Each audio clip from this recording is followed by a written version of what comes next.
ఓం నమ శివాయ.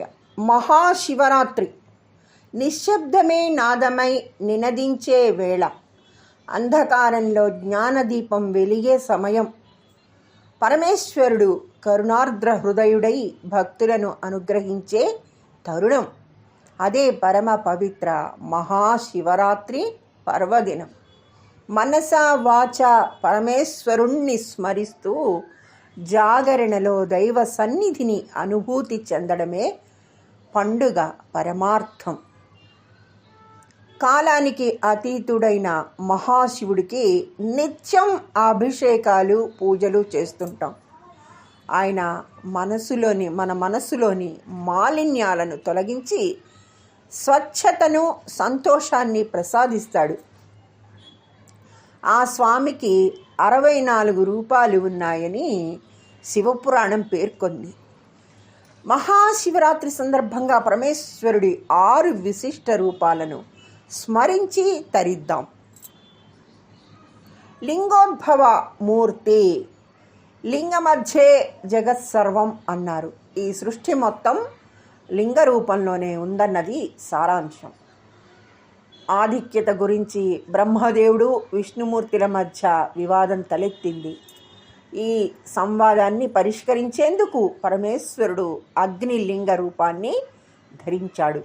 ఆ రూపానికి ఆది అంతం ఎక్కడో చూసి రమ్మన్నాడు శివుడు. పరీక్షలో నెగ్గలేకపోయిన బ్రహ్మ అబద్ధపు సాక్ష్యం చెప్పించారు. సాక్ష్యం చెప్పిన ఆవు మొగలి పువ్వులను శపించాడు శివుడు. మనమెంతటి సమర్థులమైనా సరే అధికులమైన వినయ విధేయతలతో వ్యవహరించాలని, ధర్మానికి కట్టుబడి ఉండాలని హితవు పలికాడు. ఈ అపురూప ఘట్టం చోటు చేసుకున్న రోజును మహాశివరాత్రి పర్వదినంగా వేడుక చేసుకుంటున్నాం. పూజలు, అభిషేకాలు చేస్తున్నాం. అలానే ప్రతి నెల కృష్ణపక్షం చతుర్దశి రోజును మహాస శివరాత్రిగా పరమేశ్వరుణ్ణి ఆరాధిస్తాం. నటరాజమూర్తి. సృష్టి స్థితి లయ విన్యాసాలను తెలియచేస్తుంది నటరాజ స్వరూపం. విశ్వానికి సంబంధించిన సకలం సర్వం నటరాజ భంగిమలో దర్శనమిస్తాయి. నటరాజు వలయాకార అగ్ని మండలం జగత్తు నిరంతరం గమనానికి సంకేతం. కాలం నిలవదు, మార్పు తథ్యమని చాటుతుంది. కుడి చేతిలోని ఢమరుకం ఈ శబ్దమే సృష్టికి మూలమని తెలియచేస్తుంది. ఎడమ చేతిలోని అగ్ని జ్వాల లయకు ప్రతీక. అభయముద్రలో ఉన్న కుడి కింది చేయి భక్తులకు భయం వీడమని భరోసా ఇస్తుంది. కాళ్ల వైపు చూపుతున్న ఎడమ కింది చేయి శరణు వేడితే మోక్షం ప్రాప్తిస్తుందని సూచిస్తుంది. మరుగుజ్జు రూపాన్ని తొక్కిపెట్టిన కుడి పాదం అజ్ఞానాన్ని, అహంకారాన్ని తొలగిస్తున్నట్టుగాను, పైకి లేచి ఉన్న ఎడమ పాదం విముక్తికి చిహ్నంగాను దర్శనమిస్తాయి. ఒక్క మాటలో చెప్పాలంటే జీవితం ఒక నృత్యమని, అందులో లయ సాధించినప్పుడే మోక్షం పొందుతామని నటరాజస్వరూపం ప్రబోధిస్తుంది. ఇహ దక్షిణామూర్తి. సహజంగా మనలో ఉన్న పరిపూర్ణతను విద్య వ్యక్తపరుస్తుంది అన్నారు స్వామి వివేకానంద. ఆ విద్యను అందించేది గురువు. శివుడు ఆది గురువు.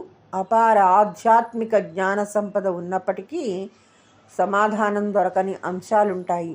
అలా మహర్షులను సైతం తికమక పెట్టే ధర్మ సందేహాలను దక్షిణామూర్తి నివృత్తి చేస్తాడు. ఊరికి ఉత్తరాన శ్మశానం ఉంటుంది. ఆ శ్మశానమే శివుడి ఆవాసం. స్వామి దక్షిణాభిముఖుడై ఉండడం వల్ల ఈ రూపానికి దక్షిణామూర్తి అనే పేరు వచ్చిందని చెప్తారు. అంతకు మించిన ఆంతర్యము ఉంది. ఆయన ఆరాధించేందుకు ఉత్తర దిక్కుకి తిరగాలి కదా, అంటే మనం చివరికి చేరుకునే స్థలం వైపు. అక్కడికి చేరుకునే లోపు ఆధ్యాత్మిక మార్గాన్ని అనుసరించి జ్ఞానం ఆర్జించేందుకు చివరికి ముక్తిని పొందేట్లు చేయడానికి పరమశివుడు ఈ రూపం దాల్చాడు. ఇహ భిక్షాటనమూర్తి. బ్రహ్మతలను ఖండించిన దోషం పోవడానికి భిక్షాటనమూర్తి రూపం ధరించాడు శివుడు. జడలు కట్టిన జుట్టుతో ఒంటి మీద పులి చర్మాన్ని, మెడలో పాములను ధరించి బ్రహ్మ కపాలాన్ని భిక్షాపాత్రగా చేసుకొని ఇంటింటా భిక్ష కోరుతో వీధుల్లో తిరుగుతాడు. తమను తాము గొప్పగా ఊహించుకొని అహంతరించేవారు పరమేశ్వరుని నిరాడంబరత్వం చూసి పరివర్తన చెందడం తథ్యం. భిక్షాటనమూర్తి తన చివరి మజిలీగా వారణాసి చేరుకుంటాడు.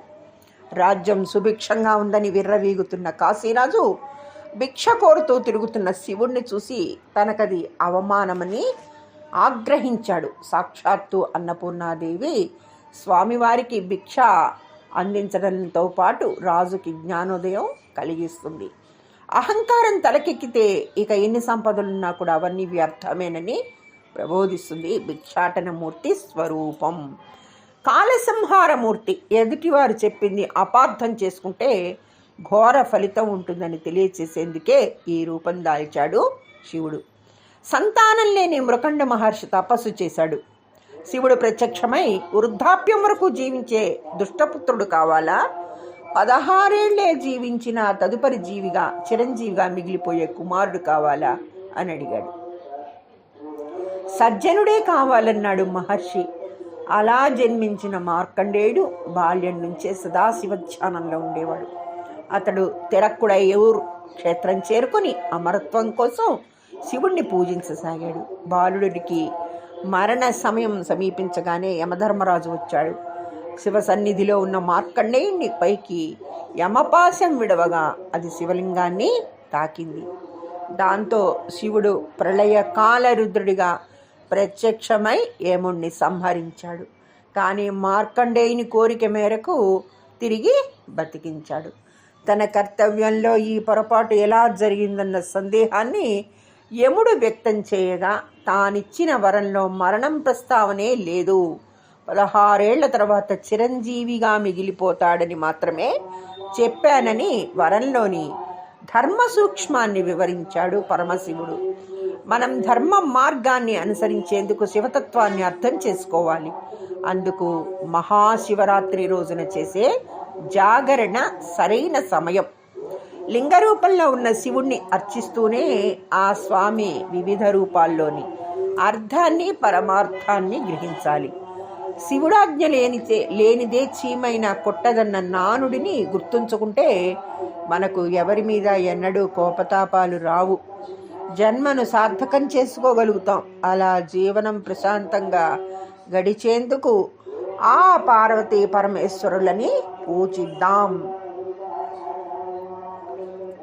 ధన్యవాదములు. సర్వే జన సుఖినో భవంతు.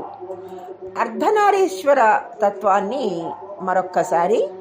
ఇంకొకసారి చెప్పుకుందాం. ధన్యవాదములు. సర్వే జన సుఖినో భవంతు. ఓం నమః శివాయ. అర్ధనారీశ్వర తత్వం.